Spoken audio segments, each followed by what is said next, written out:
Good day, and welcome to the WSFS Financial Corporation fourth quarter 2025 earnings call. All participants are in a listen-only mode. After the speaker's remarks, we'll conduct a question-and-answer session. To ask a question at this time, you will need to press star followed by the number 1 on your telephone keypad. As a reminder, this conference call is being recorded. I'd now like to turn the call over to your host for today, Mr. David Burg, Chief Financial Officer. Sir, you may begin. Great. Thank you very much. And good afternoon, everyone, and thank you for joining our fourth quarter 2025 earnings call.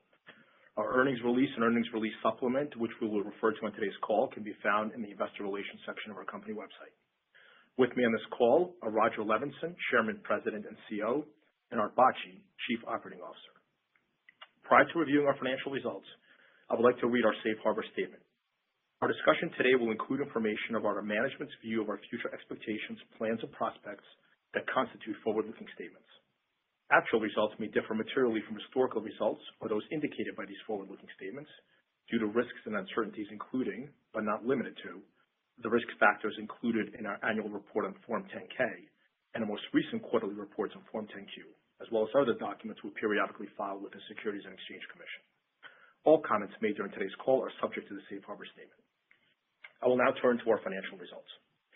Our businesses continue to perform very well in the quarter, providing strong momentum moving into 2026.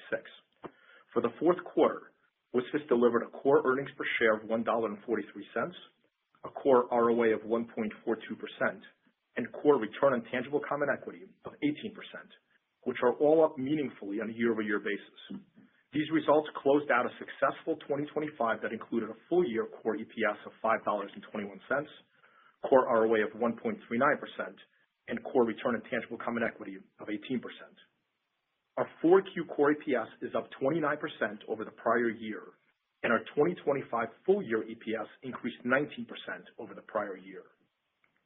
These core results for the fourth quarter exclude several non-core items which resulted in a $5 million impact to net income, as well as a 9-cent impact to EPS in the quarter. These items are outlined on page 5 of the supplement. Net interest margin was 3.83% for the quarter, down 8 basis points linked quarter, driven by the rate cuts and a one-time interest recovery last quarter, which accounted for 4 basis points of the decline. Importantly, our NIM is up 3 basis points year over year, while absorbing 75 basis points of interest rate cuts since the fourth quarter of 2024. We continue to successfully reprice our deposits, and our exit deposit beta for December was 43%. Core fee revenue increased 2% linked quarter and 8% year over year, driven by double-digit growth in wealth and trust, capital markets, and home lending. Our wealth and trust business continues to perform very well and grew 13% year over year, with 29% growth in WSFS Institutional Services and 24% growth in BMT of Delaware. For the full year 2025, WSFS Institutional Services was the fourth most active U.S. asset-backed and mortgage-backed securities trustee with nearly 12% market share, moving up 2 spots in the rankings relative to 2024. Total gross loans grew 2% linked quarter or 9% annualized, driven by broad-based growth across our businesses. In commercial, growth was led by C&I, which delivered growth of 4% linked quarter or 15% annualized. And overall, we saw the largest quarterly fundings in over 2 years. Our residential mortgage and WSFS originated consumer loans continued to build on their strong momentum and grew 5% linked quarter. Total client deposits increased 2% linked quarter or 10% annualized, with growth across trust, private banking, and consumer. Importantly, our non-interest-bearing deposits grew 6% linked quarter and now represent 32% of our total client deposits. Turning to asset quality, we saw a meaningful improvement across our problem assets due to favorable net migration and payoffs, and ended the year at the lowest level in over 2 years. Non-performing assets were essentially flat compared to the prior quarter and ended the year down approximately 40% compared to year-end 24. Delinquencies increased 46 basis points linked quarter due to several previously identified non-performing and problem assets moving to delinquent status in the quarter. 14 basis points of this increase was driven by non-performing loans. The remainder is primarily comprised of 2 office loans and one multifamily condo loan in our footprint. One of the office loans was already resolved in January, while the other is a medical office expected to be sold in the first half of 26, which would result in a full repayment of our loan. We continue to work with the borrower on the remaining loan and believe we're well secured. Net charge-offs increased 16 basis points to 46 basis points of average loans, primarily due to the partial charge-off of a non-performing land development loan. Net charge-offs were 40 basis points for the year, excluding Upstart, which is on the midpoint of our prior outlook. During the fourth quarter, WSFS returned $119 million of capital, including buybacks of $109 million, or 3.7% of our outstanding shares. This took our total buybacks for the year to $288 million, representing over 9% of our outstanding shares. On slide 15 of the supplement, we provided our 2026 outlook, which assumes a continued stable economy and 3 25 basis point rate cuts throughout the year in March, July, and December. Overall, we expect to deliver another year of high performance and growth, with a full-year core ROA of approximately 1.40% and double-digit growth in core EPS.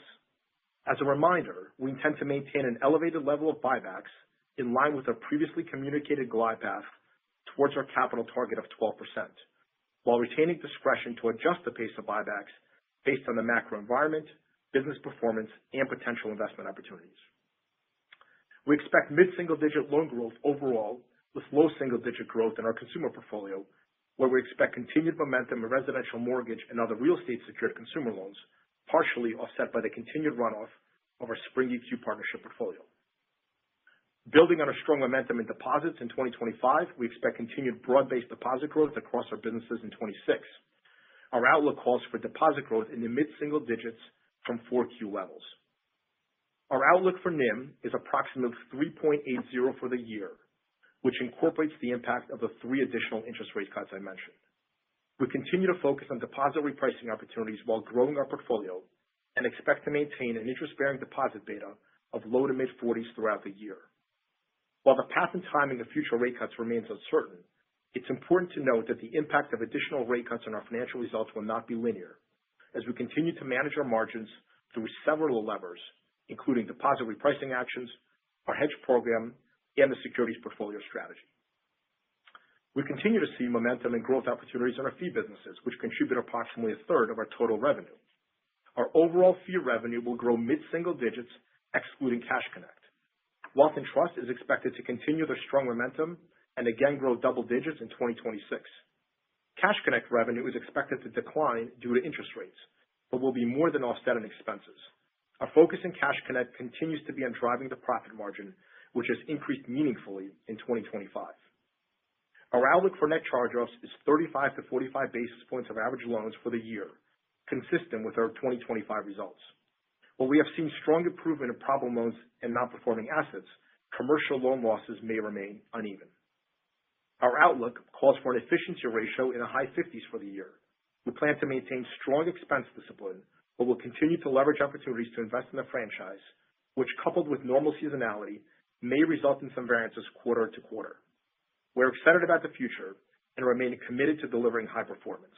Thank you, and we will now open the line for questions. As a reminder, to ask a question, please press star followed by the number 1 on your telephone keypad.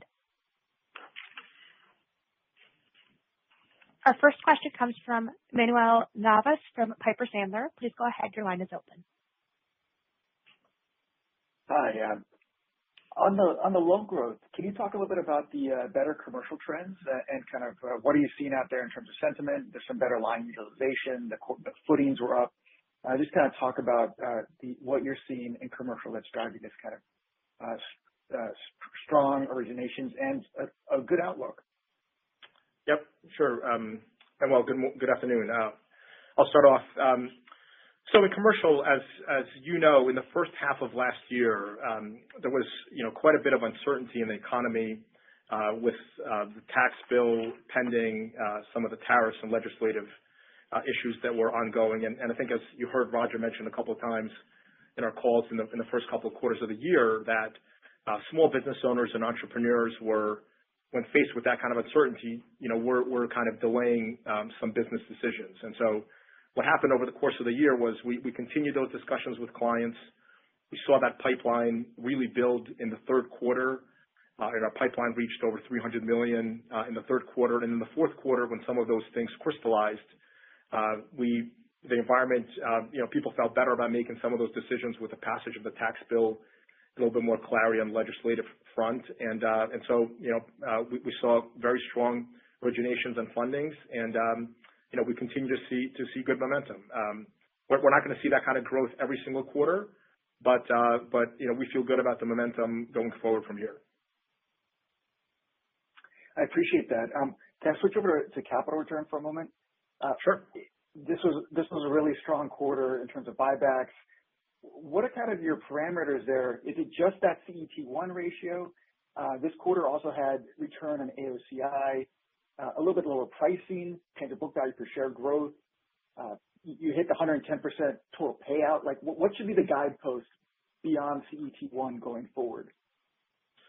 I think, Manuel, we look at all of those factors. I would say primarily CET1 and TCE, which does incorporate that AOCI volatility. And of course, if we see our price dip, we take advantage of those opportunities. But generally, our approach is, as you know, the majority of our capital return philosophy is through buybacks. Our dividend is kind of in the mid-teens. So about 85% of our capital returns is through buybacks. And we are continuing on this kind of multi-year glide path to get to our capital target. And so, I think we have the capacity, and you can kind of think about it as returning, roughly 100% of net income a year. But I think importantly, we will toggle that up and down depending on what we see. If there are investment opportunities, we want to take advantage of those. And similarly, if there's some kind of stress in the economy or the market, we may slow that down. So I think that's kind of the glide path. But all of the factors you mentioned are things we take into account. I appreciate that. I'll step back into the queue. Thank you. Our next question comes from Russell Gunther from Stephens. Please go ahead. Your line is open. Hey, good afternoon, guys. Hey, Russell. Hey, David. Wanted to start on Cash Connect if we could. So 3 cuts baked into the outlook. I know 4Q can tend to see some seasonally lower ATM volume. But as you look at the year ahead, what type of revenue hit are you guys anticipating here? And then within that, if you could talk to just overall margin expectations. You mentioned the improvement, I think, from what was a high single-digit margin to a low double-digit one now. So just helpful to get the puts and takes, positive and negative, over the course of 26 in terms of profitability improvement here. Yep, sure, Russell. So, yeah, when you look at Cash Connect, as you mentioned, the interest rates do have an impact on the pricing on the top line, but that's more than offset in the expenses. So we do have a margin benefit there. I think the way to think about it is roughly about $2.5 million annual impact per 25 basis point rate cut is kind of roughly what you should think about on the top line. And so the impact of the rate cuts, like you said, about 3 rate cuts for the year, that's really kind of the way to think about the impact on the top line for Cash Connect. But you mentioned the margin. That's really been the story that we've been focused on because some of that macro pricing. But not only are the interest rates accretive to margin, but we've also been taking a number of other actions to continue to drive margin. And those are, number one, pricing. We've leveraged some of the scale that we have in the market to increase pricing across our products. And that's been a meaningful benefit. Number two, we've had a couple of things that we're doing around expenses, and that includes both optimizing kind of in-transit cash as well as just efficient management of expenses in the business. And the third thing that we're doing is we're taking a look at the client portfolio across that business and thinking about there's a page in the supplement which shows the mix of that business between smart safes and bailment. And you can see that smart safes have increased year over year from about 25% of total volume to about 33% of total units, rather.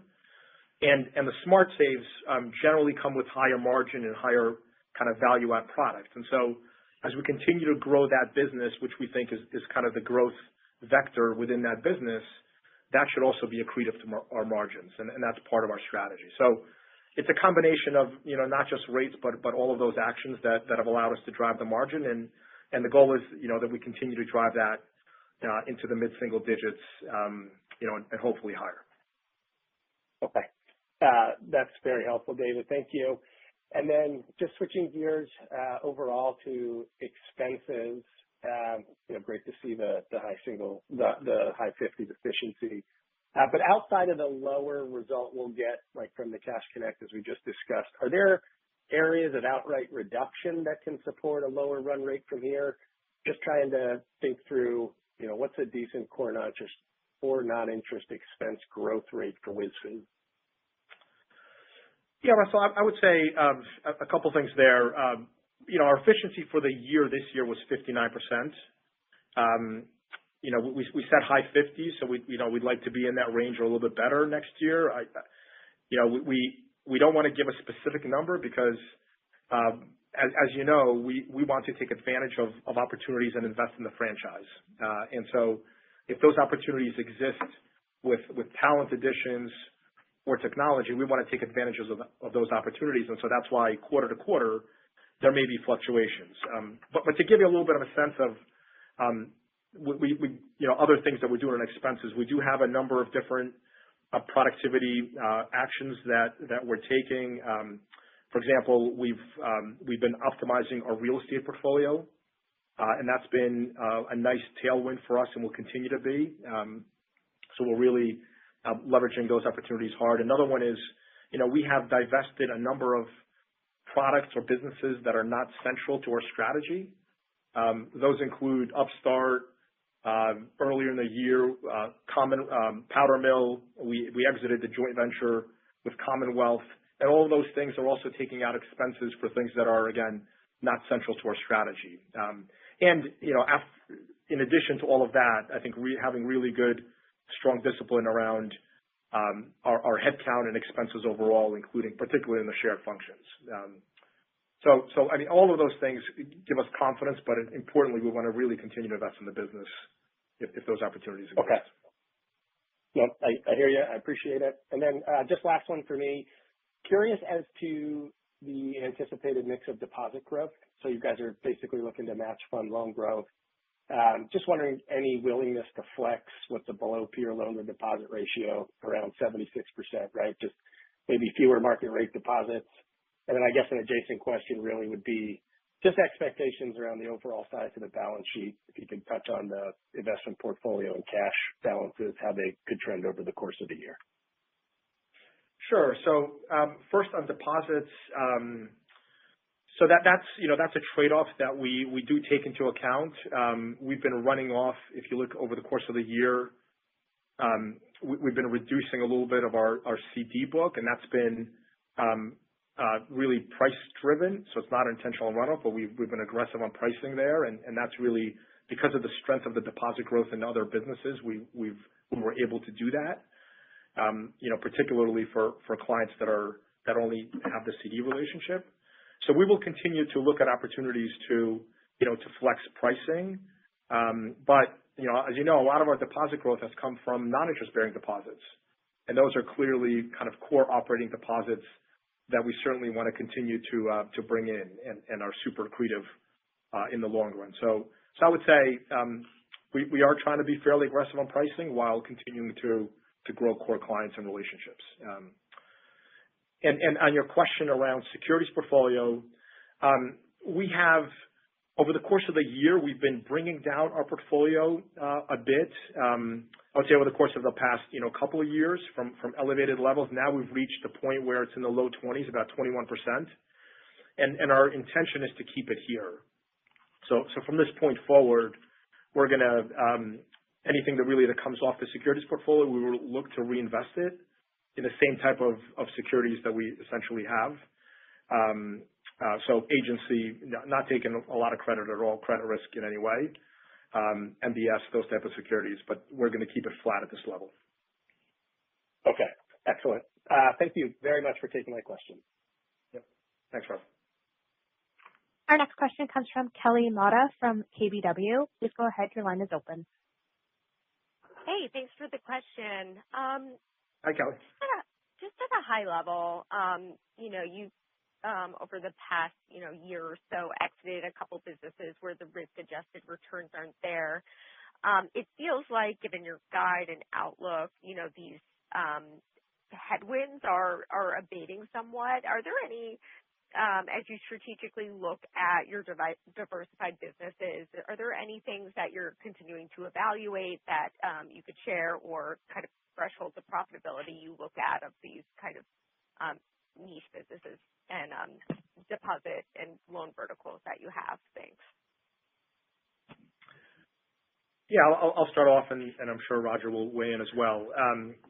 Kelly, we continue to we have an initiative here, we call it Relook, where we continue to look at different parts of our business and think about the fit and the strategic fit of that going forward. And that's something that we continue to do. And like you said, we've done a good job of shedding some of those things. At the end of the day, I can't really discuss anything specific that's on the horizon right now, but it's really, I would say, part of our strategic plan and part of our ongoing strategy to always evaluate those type of things. Yeah, Kelly, it's Roger. I would just add to what David said is, I think if you look at the actions we took in 25, those were primarily decisions made, and WSFS looked very different than we are today. And because they were low scale, low profitability partnerships or businesses that we had, we thought it just made sense for the reasons that David said to move on from those. I don't think there's a large group of followers to that, but I do think, as David said, there's opportunities to relook at a lot of things, that we're doing based on the evolution of the company. And I think this was an important year to kind of start to build some of that muscle. We've always been very disciplined, obviously, about, evaluating our profitability, by business line and shared service area. I think this exercise will help us continue to do that, going forward. So it's when you go through a period of rapid growth like we did, 4 or 5 years ago, I think as you settle into your scale and you see where you're getting that higher growth, you're looking to free up capital and resources to continue to invest in those areas, and in areas where we're not seeing that to, either redeploy that capital or resources. So it's an important part of our strategic plan and will continue to be going forward. Got it. That's helpful.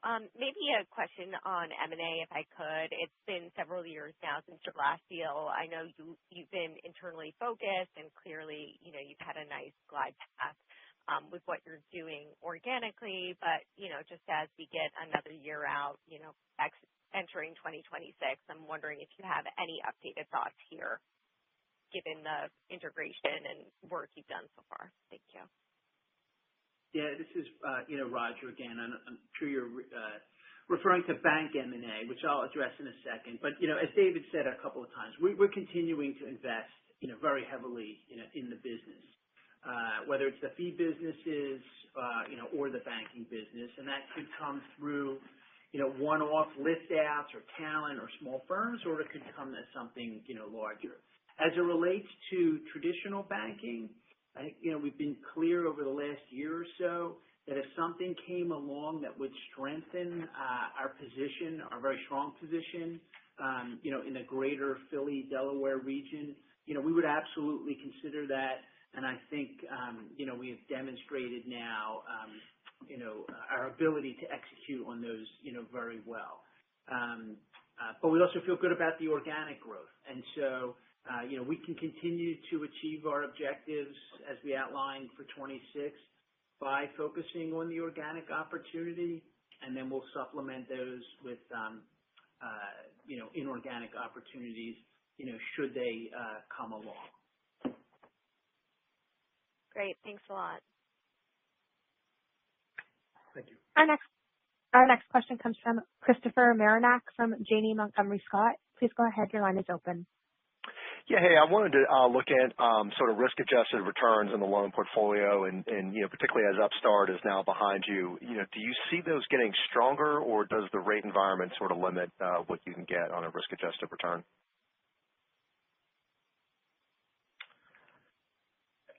Hey, Chris, it's David. Yeah, I think so. When you look at our, when you look at our loan pricing and our risk-adjusted returns, it's really a combination of the different businesses that we have. Like you said, if you look at the consumer business, we've divested Upstart, and really most of the portfolio is now a real estate secured portfolio.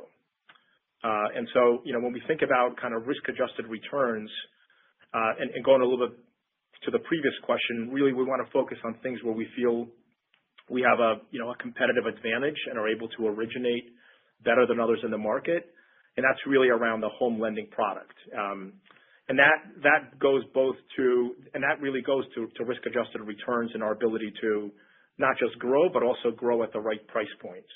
And so, that's why when you think about our growth going forward, it's really on the residential side, on the home equity line side, installment line side, but kind of on that real estate secured portfolio where losses are, have a very different profile than on the unsecured portfolios that we've seen. On the commercial side, we continue to be, the primary product is really the C&I relationship product, and that's really where we continue to see the growth. We are not the lowest price point in the market. We are, we sell kind of our relationship, our ability to provide different products, our ability to provide superior customer service and that personalized touch. That's really what we think is our competitive advantage. And so, we're not the lowest price point in the market, but we think we're the best service in the market and the most responsive in the market. And so that's what we're going to continue to lean on. So C&I is our primary product, but commercial real estate continues to be an important product that we're going to continue to grow with the right sponsors with whom we have relationships, and who are known in our footprint. Hey, Chris, this is Roger. I obviously 100% agree with what David. The other component, which you'll hear us continue to talk about more, is getting more out of our client relationships, particularly C&I, but across the platform by referrals throughout our franchise, especially on the wealth side.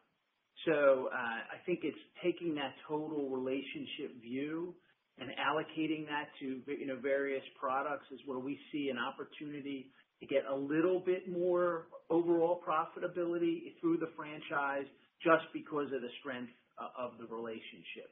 I think we've done a good job on that front, but we also feel like we're just getting started, particularly on those referrals, into wealth and vice versa. Great. Thank you both for that. I appreciate it. And then, David, just a quick question on taxes. Is that sort of 24, 25 range still a good number to think about going forward? Yep. Yeah, that's a good number. The tax bill really didn't have a material impact, on our business. Maybe a little bit of a negative impact because some deductions are no longer allowed.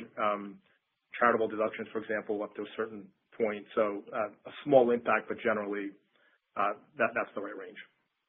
Okay. Very well. Thank you both. I appreciate it. Thank you, Chris. Our next question comes from Janet Lee from TD Cowen. Please go ahead. Your line is open. Good afternoon. Hey, Janet. I want to step back and understand the driver behind your very strong non-interest-bearing deposit growth in the quarter. I assume a lot of that has to do with wealth and trust momentum that has been growing.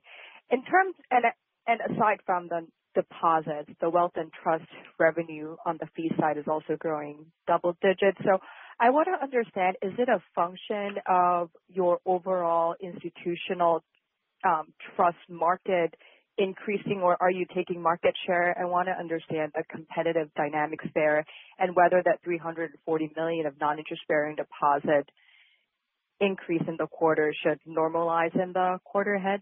Thank you. Hey, Janet, it's David. Thanks for the question. So yes, I think generally we we expect that our non-interest deposit growth will be consistent with our interest-bearing deposit growth. So we want to continue to at least maintain that NIB ratio and of course try to grow it. So I'm not sure, the growth that you saw this quarter, the 6% quarter-over-quarter growth, that's probably we're not going to put up that kind of growth every single quarter, but generally we want to continue to grow those at least in line with total deposits. And I would say importantly, the growth that you've seen came from two businesses. One is trust and two is private banking predominantly in this particular quarter. But importantly, when you look at the composition of non-interest-bearing deposits across our business, it's pretty broad-based. About 40% of that is in consumer. About 35% of that is across trust and private banking, and about 25% of that is in commercial. So every business is contributing meaningfully to that non-interest-bearing balance, and really comes with the relationship growth and the relationship account growth that we have. So again, while private banking and trust have been, and predominantly trust have been the engines this quarter, I think the composition is pretty broad across the business. Got it. Thanks for the color. And in terms of credit, problem assets and NPAs were down quarter over quarter.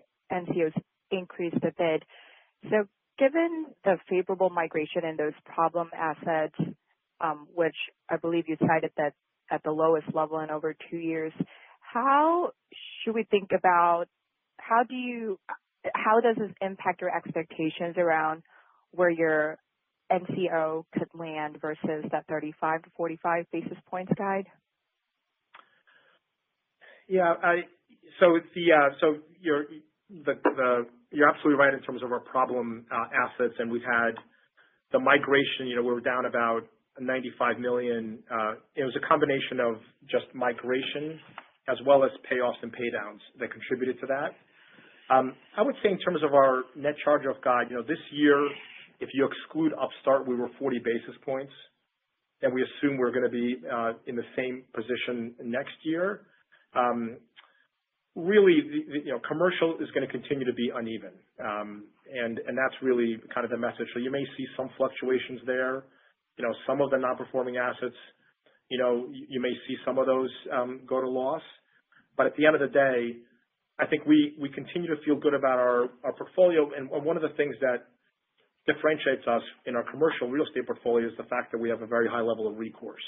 So, we have in our office portfolio, we have 80% recourse. In our multifamily portfolio, we have 86% recourse. And so, those, in addition to the asset collateral, makes us feel better about those portfolios, but they will continue to be uneven. And then on the consumer side, with the divestiture of the Upstart portfolio, really the majority of it is real estate secured. And so that portfolio from a net charge-off perspective has been low and continues to behave very well. Thank you. Our last question comes from Manuel Navas from Piper Sandler. Please go ahead. Your line is open. Hey, hopping on to try to clarify something. Is the double-digit EPS growth on core or reported EPS? It's core. It's looking at core relative to core, Manuel. Okay, great. Yeah. Quick question on the NIM with that guide. Has there been any shifts in your hedging profile? And any other kind of wild cards in the NIM outlook? No wild cards. As you know, our NIM, as you see, our NIM outlook is for 380. We finished, the quarter was 383. Our exit rate for the quarter in December was also 383. So we're trying to manage the interest rate cuts that we're forecasting or assuming in the outlook for next year.